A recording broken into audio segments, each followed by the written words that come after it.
The attack on our culture continues, as it did last evening when this was leaked by somebody to Politico.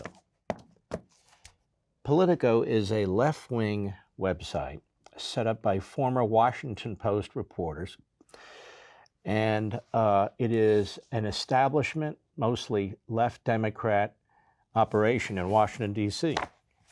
It's where a lot of people go, Politico, Axios, CNN, New York Times, Washington Post, when they want to leak information from the radical left perspective. And it is an early draft, February 10, 2022, that's the date, from Justice Alito to all the other justices, all of them. First draft, it says at the top, Thomas E. Dobbs, State Health Officer of the Mississippi Department of Health et al. Petitioners versus Jackson Women's Health Organization et al. So this comes out of the Fifth Circuit Court of Appeals, and this is the Mississippi abortion case. And in the opinion, Justice Alito, writing for 5 of the other justices, and by the way, the justices don't agree, all 5, on every aspect. They concur in certain respects, but you have a majority to overturn Roe versus Wade and related cases. Now, 2 things about this. You've been hearing all the talking about it, but you probably haven't been watching the left, these phony news platforms like CNN and MSNBC, or reading the outrageous New York Times or Washington Post. They are, on the one hand, basically celebrating the leak, exploiting it, trying to politicize it for a number of reasons. And of course, they are condemning the court for, if it holds, this isn't the final, it says it's the first draft, for overturning Roe versus Wade. First of all, I want to start at the back end. What would it mean to overturn Roe v. Wade effectively if somebody wants an abortion? Really nothing, except they might have to travel to another state in order to get the abortion that they want. Even Mississippi doesn't outlaw all abortions. It says after 15 weeks, because after 15 weeks, they argue, our technology now shows, the science shows, that that's a baby who may well live if it's a preemie. It's got a heartbeat. We look at the sonogram. It's got fingers and hands and feet and a mouth and a nose and eyes and a head and everything else. Maybe if it looks like a human being, it is a human being. What do you think of that? And so you have these people on TV talking about the virus, doctors and so forth. Not one of them's ever been asked, what is that in a woman's womb? What is that? Is that a peanut butter and jelly sandwich? What is that?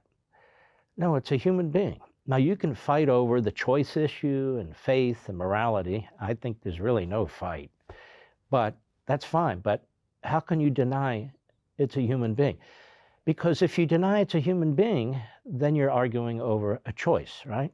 You're not arguing over a human being, and nobody wants to be said to be killing a human being. All right, so that's one point. Second point is the federal government is funding abortions under this administration. They broke the Hyde Amendment rule that for 15 years said that no federal monies on abortions. Because even then, the Democrats understood, and some Democrats in Congress opposed abortion, that people of faith or people of a particular moral point of view shouldn't be forced to pay for it. That's not the case today. That's how radicalized this whole issue has become.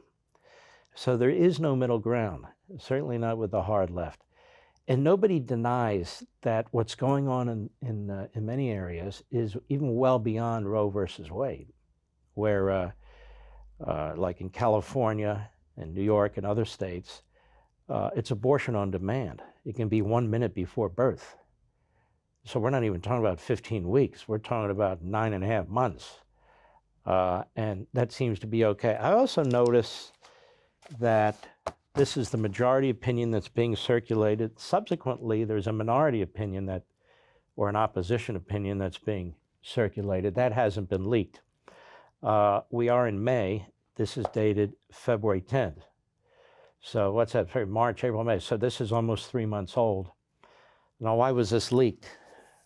It's pretty obvious. It's leaked from somebody who is pro-abortion, somebody who wanted to create a political firestorm, somebody who wants Congress to act and to enshrine abortion on demand in our statutes, and somebody who wants this to be an election issue in November. Now, you might say it'd be an election issue anyway because the court would have to release it in June. Yes, but the court does things for a reason. It would probably be the last opinion it releases. The justices would have been gone. So there wouldn't be 3-4 months of hype. It's May, so June. So it wouldn't be released probably for 6-7 weeks. So now we'll have 6 or 7 weeks of this, right? 6 or 7 more weeks of it than we otherwise would have had. So, but there's a bigger picture here that I want to talk about. A couple of them, actually. Here is Politico with the Hunter Biden story. Headline, Hunter Biden story is Russian disinfo, dozens of former intel officials say.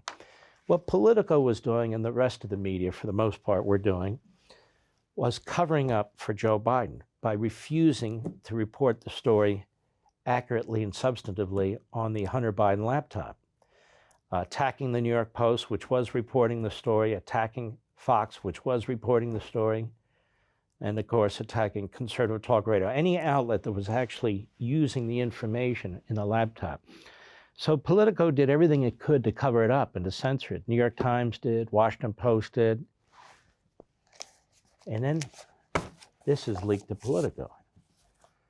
Now, Politico didn't censor this, didn't say, you know what, it would be inappropriate to run with that. We don't want to do damage to the institution of the court. Politico couldn't wait to run with headlines on this, and that's exactly what it did. And the headline is, Supreme Court has voted to overturn abortion rights, draft opinion shows. Supreme Court didn't overturn abortion rights. If you want an abortion, you can get an abortion. You might be a little inconvenienced.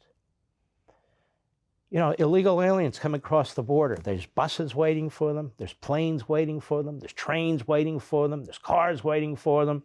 Where's your family? Oh, you know, Maine. All right, we'll take you from El Paso to Maine. All over the country. All over the country.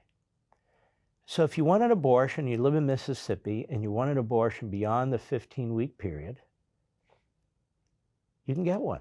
You go to another state. You can go to California. I'm sure they have abortions after the baby is born. You know, they always have to be out there. But you get my point. So you're not altering the ability of somebody to get an abortion. And certainly you'll have all these groups coming in and funding them and supporting them and so forth. So this isn't, for those who believe as I do, this isn't a death to abortion, unfortunately. Abortion will continue. It'll just be ever so slightly inconvenient for people who live in certain states. But they'll still get federal funding, and they can still go to another state, even a neighboring state. So the headline is wrong, but it's intended to be hype by Politico. So Politico, number one, covered up one story, the Biden laptop, lied about another story, Russia collusion, like the rest of the media, and then ran with this leak immediately. So Politico has clearly significant responsibility for damaging the institution of the Supreme Court. Now you're going to watch Democrats already putting out press releases saying this is evidence that we need to get rid of the filibuster rule and pass effectively Roe versus Wade by statute, put it into our code, our federal code of could be even criminal laws if people violate it and don't allow abortions and so forth. So they want to destroy two institutions with one shot. You eliminate the filibuster rule, the Senate is a nothing body. Why do we have a Senate? It's elected like the House in the sense that it's a popular vote now. That's not the way it was until they passed the 17th Amendment. The Senate was supposed to represent the state legislatures. So that was destroyed 100 or so years ago by the so-called progressives. And now we're not going to have a filibuster rule, the most deliberative body. It won't be the most deliberative body. So more and more they're trying to create this strange kind of parliament, this strange kind of majority rule. It's very dangerous. The Bill of Rights isn't about majority rule. It's about your protections. The Declaration doesn't say anything about majority rule. It talks about representation to some extent, or certainly implies it. But it mostly focuses on your unalienable rights as an individual human being, which the Democrats never talk about because they don't believe in it. They believe in the big picture, the commune, centralized government, and so forth. This leaker, whether it's somebody who was involved in the printing process, or a law clerk, or an associate justice, giving the A-OK to a law clerk, or an associate justice to whomever the leaker is going to become iconic and celebrated by the left. If they have a law license, they will lose their law license, but they won't care. They'll make a fortune writing a book or 2 or 5. They will be celebrated by these left-wing organizations that will make sure they're taken care of. They'll get speeches for $50,000 to $100,000. They'll get kiss-up TV shows because that's the way our media are. Our media are completely corrupt and one-sided. So you'll see them on like the shows Sunday morning on CBS, you know, with the birds in the backgrounds and the creek. You hear the water, and Ernie Grabotsky or whomever it is the leaker, stood up for women and women's rights against a Supreme Court that doesn't look like America. You know, that sort of, with a majority of men making decisions about women's choices. I can see it now. So this person may have a problem when it comes to a law license if they're a lawyer, but it's not a problem in the sense that they will become famous, infamous. And I'm convinced they're going to be celebrated. Now, why am I convinced of that? Because of the reaction of the Democrats and the left right now, celebrating the leak, some of them openly, trying to exploit it for political purposes, because that's all they care about in the United States of the Democrat Party. But this is the mentality that we've created in this country, or that they've created in this country. When you push critical race theory, as you know, is a Marxist ideology wrapped in race. And its bottom line argument is that this nation was founded unjustly by whites. It's a white dominant society, so every aspect of the culture and the civil society has to be looked through the lens of white racists who want to dominate everybody else.